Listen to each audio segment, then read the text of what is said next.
वैश्विक स्तर पर कैंसर बड़ा स्वास्थ्य जोखिम है।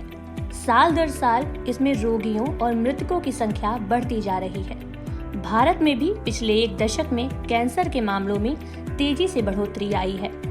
बच्चों से लेकर बुजुर्गों तक सभी उम्र के लोगों में कैंसर का निदान किया जा रहा है। स्वास्थ्य विशेषज्ञों का कहना है, जिस तरह से लाइफ स्टाइल और आहार में गड़बड़ी के मामले देखे जा रहे हैं, इससे आशंका है कि अगले कुछ सालों में कैंसर रोगियों की संख्या में और उछाल आ सकता है।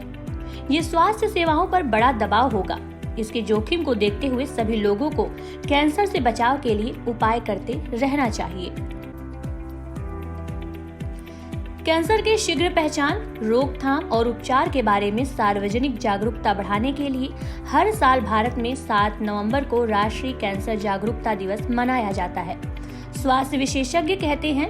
भारत में कैंसर के मामलों की दर पश्चिमी देशों जितनी तेजी से तो नहीं बढ़ी, लेकिन जनसंख्या वृद्धि और पहले की तुलना में अब बेहतर निदान के कारण सालाना नए मामलों की संख्या में बढ़ोतरी आई है। इसी मुद्दे पर बातचीत करने के लिए हेल्थ संवाद के साथ जुड़े हैं डॉक्टर सुधीर सिंह।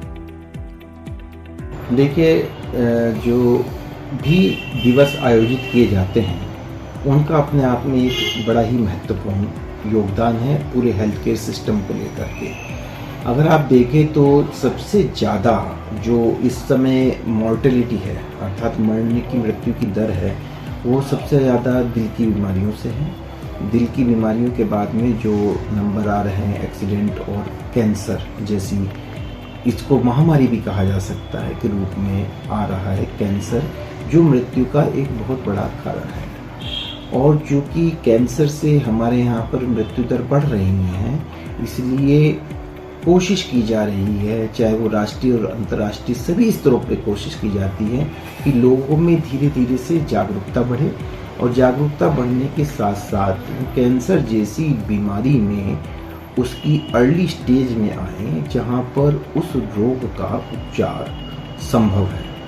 अन्यथा जब भी कैंसर की आप बढ़ी हुई अवस्था में आते हैं तो उस समय कैंसर इतना फैल चुका होता है कि उसको पूर्ण रूप से ठीक किया जाना मुश्किल और कभी कभी असंभव हो जाता है। अतः लोगों में जागरूकता निश्चित रूप से बढ़ाई जानी चाहिए, जिससे मैं अपने स्वास्थ्य के प्रति जागरूक हूँ और कैंसर जैसी बीमारियों से बचकर रहें। जब भी हम कभी किसी भी कैंसर की प्रिवेंशन की बात करते हैं तो सबसे पहले आप देखेंगे कि स्क्रीनिंग का अपने आप में इम्पोर्टेंस है। तो स्क्रीनिंग किस तरीके के कैंसर में की जाए?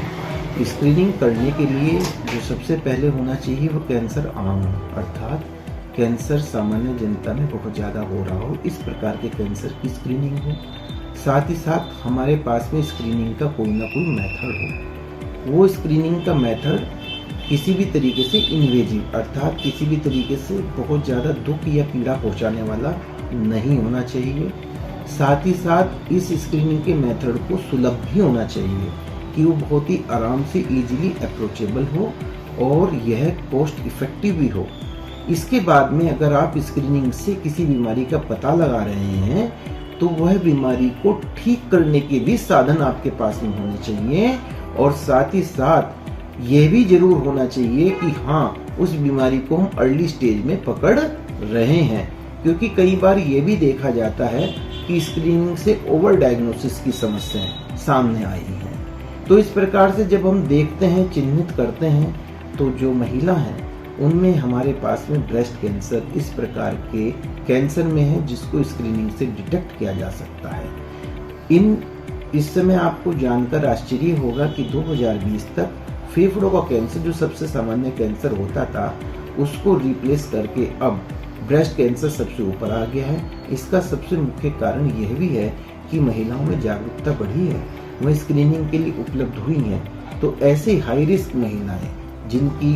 माता को, जिनकी बहन को इस प्रकार के कैंसर की हिस्ट्री हो, जिनके घर में किसी पुरुष को स्तन कैंसर की हिस्ट्री हो, जो हमारे यहाँ कुछ एक जीन पॉजिटिव होते हैं, BRCA1 BRCA2 जिन्हें कहते हैं, इस प्रकार के जितनी भी महिलाएं हैं इन सब में स्क्रीनिंग मैमोग्राफी कराई जानी चाहिए। स्क्रीनिंग मैमोग्राफी अपना एक ऐसा प्रोसीजर है जो पूर्ण तरीके से नॉन इन्वेजिव है, ओपीडी प्रोसीजर है जिसमें समय कम लगता है और साथ ही साथ केवल और केवल 4 मिलीसीवर्ट का रेडिएशन लगता है, जो किसी भी तरीके से इतना घातक नहीं है। स्क्रीनिंग कराने के बाद में वह महिलाएं अर्ली स्टेज की डिजीज में उनका पकड़ में आ जाता है और वह पूर्ण रूप से ठीक हो जाती है। इसी प्रकार कुछ हाई रिस्क जो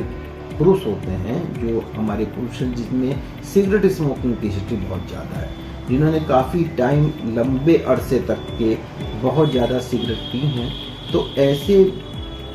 पुरुषों को चिन्हित करके अगर लो डोज उनका सीटी स्कैन कराया जाए तो उससे जो फेफड़ों का कैंसर है उसको भी आरंभिक अवस्था में पकड़ा जा सकता है।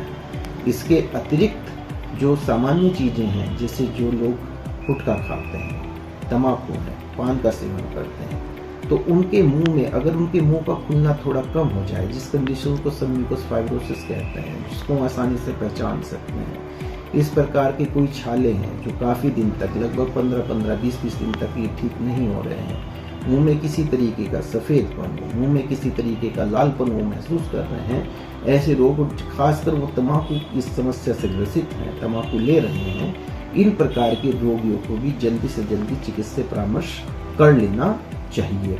इसी प्रकार पुरुषों में एक जो प्रोस्टेट का जो कैंसर होता है, इसे गदूद भी बोलते हैं सामान्य भाषा में, उसमें 40 वर्ष से ऊपर की आयु में एक प्रोस्टेट स्पेसिफिक एंटीजन PSA को अगर हम लगातार सीरियली मॉनिटर करें और उसका हम डबलिंग टाइम यदि हम देख लें कि उसके डबलिंग होने का जो टाइम है वो थोड़ा जल्दी डबल कर रहा है, तो ऐसे में हम प्रोस्टेट कैंसर को भी जल्दी और आरंभिक अवस्था में पकड़ सकते हैं। और जो एक आंतों का कैंसर, जो बड़ी आंत, छोटी आंत का, कोलोरेक्टल बड़ी आंत का जो कैंसर होता है, जिसमें हमारे बाउल्स की हैबिट है वो बदल जाती है, इस प्रकार में हम अगर ऐसे हाई रिस्क पेशेंट जिसमें भी बड़ी आंतों के कैंसर की हिस्ट्री रही हो, उनमें हम सिंपल स्टूल एग्जामिनेशंस करा लें साल भर में,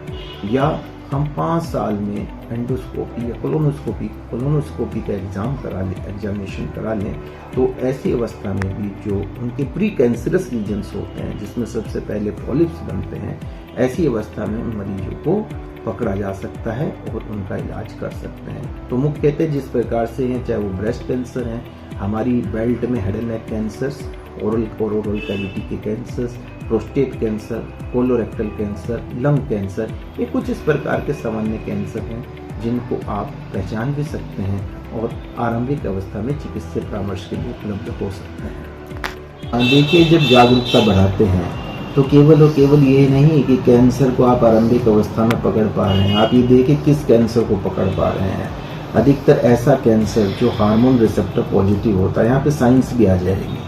जो ब्रेस्ट का कैंसर होता है उसको हम यूजुअली जो ट्रीटमेंट की कैटेगरी में अलग अलग कैटेगरी में डिवाइड करते हैं, जिसमें उसको हार्मोन रिसेप्टर अर्थात estrogen progesterone receptor positive tumour, estrogen progesterone negative tumour और एक HER2 पॉजिटिव ट्यूमर और एक ट्रिपल नेगेटिव ट्यूमर में हम उनको डिवाइडेड करते हैं। तो यूजुअली आपको जानकर हर्ष होगा कि इस प्रकार की जो महिलाएं अधिकतर हार्मोन रिसेप्टर पॉजिटिव होती हैं, उनका ट्यूमर रेस्पॉन्ड भी बहुत अच्छा करता है और एक कॉन्फिडेंस केवल महिला नहीं, उनके आसपास के जितने रिश्तेदार हैं, जो समाज हैं, उनसे जितनी भी जुड़ी हुई महिलाएं, उनको कॉन्फिडेंस बिल्डअप होता है कि ये नहीं, ऐसा नहीं है कि कैंसर इस प्रकार की समस्या है जहाँ पर हमारी किसी भी प्रकार से मृत्यु निश्चित है। नहीं, ऐसा बिल्कुल भी नहीं है। वो देखती हैं कि उन महिलाओं ने उसको आसानी से पहले किसी भी तरीके से अपनी जांच कराई, जांच कराने के बाद में पूर्ण तरीके से उसका उपचार कराया, वह डरी नहीं, हिम्मत से वह उस बीमारी से लड़ी और अंत में उन्होंने विजय भी प्राप्त की। तो ऐसी महिलाओं को भी इन जागरूकता माह में हम लोग उनको सम्मानित करते हैं। वह प्रेरणादायी हैं और वो आशा प्रदान करती हैं पूर्ण तरीके से इतने बड़े एक महिला वर्ग से, जिसमें अब स्तन कैंसर वाकई में महामारी के रूप में अपना स्थान बना चुका है।